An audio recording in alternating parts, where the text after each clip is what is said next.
here, and it's time for another installment in our 30 days of projects for your fall events. On Thursday, it starts Day of the Dead celebrations. So I thought it'd be a perfect time to show you how to take a skull cookie that we've made. Let's see, we've cut with our skull cutter. And in that set, we also include stencils. And here they are, here too. Aren't they so cute? Day of the Dead skulls. And I'm going to show you how to paint those in a rainbow of colors to decorate your cookie. All right, let's move this down here. There. Now I have some fondant. This is a quick and easy way to decorate your cookie. If I had more time, I could ice the cookie with royal icing, but it takes at least 24 hours for that to dry. So now that fondant comes in some flavorful, different kinds of flavors, we have more choices. It's not as disgusting as it used to be. They even have like a white chocolate or dark chocolate.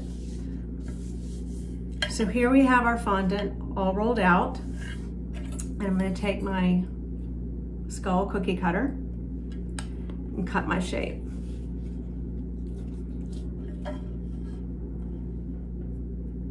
Let's see, get that little bit up there off. Okay. Now I'm going to take my stencil and lay it down on top. What I'm going to use to color those are these powder colors from, I like to use the ones from Crystal Colors because I know that they are food grade, they're edible. Some of these have plastics in them, especially if they have sprinkles, and so they're really not safe for you to ingest. So I'm getting my different colors out here. Aren't they beautiful? This array of rainbow colors. And then I'm going to have a different brush for each color. If you have trouble when you're brushing on your powder colors and they don't feel like they are absorbing or sticking at all, you can take a little bit of Crisco on your finger and just rub it over all the openings here. Get a little bit more. It's also nice to put on the back of your stencil sometimes to help hold it into place.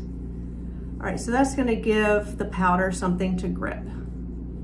You just need to remember though that Crisco does not evaporate or dry, so it may be smudgy if you try and touch it before, like right after you've done it.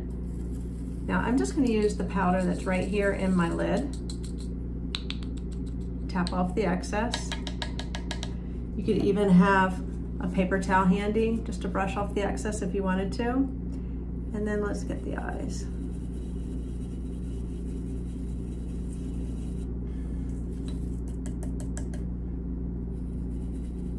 There we go. Isn't that pretty? Now let's get a little bit of yellow. Brush off the excess for that. I'm gonna put that right here. Nice thing about these colors is where they overlap, they're going to blend to make another color.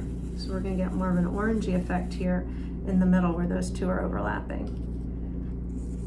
Let's put a little bit of yellow down there. Look at how nice and vibrant that is. We'll go for a little bit of blue right here.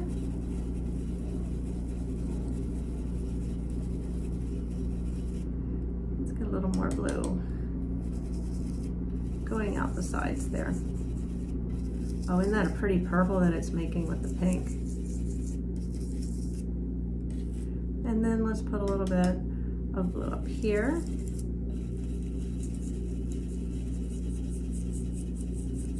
There we go. And last but not least, we've got our pale green. I'm going to make green teeth. And then just this little bit right up here. See how I'm really not worrying if it's going over some of the other openings? Because like I said, you're gonna blend to make a little bit of rainbow color. And I can even take this green and move it down and around there. Now, we're all set. That little bit of a, there we go. Isn't that absolutely beautiful? Let me get this up. So you can see.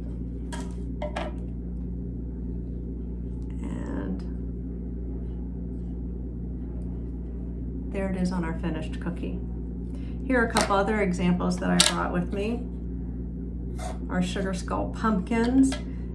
Here again is one shown with a variety of colors. It even looks nice just done in the monochromatic black and white. Well, that's the end of another project in our 30-day series. Don't forget to subscribe so that you can be alerted to all the different projects we're going to be doing over the next month.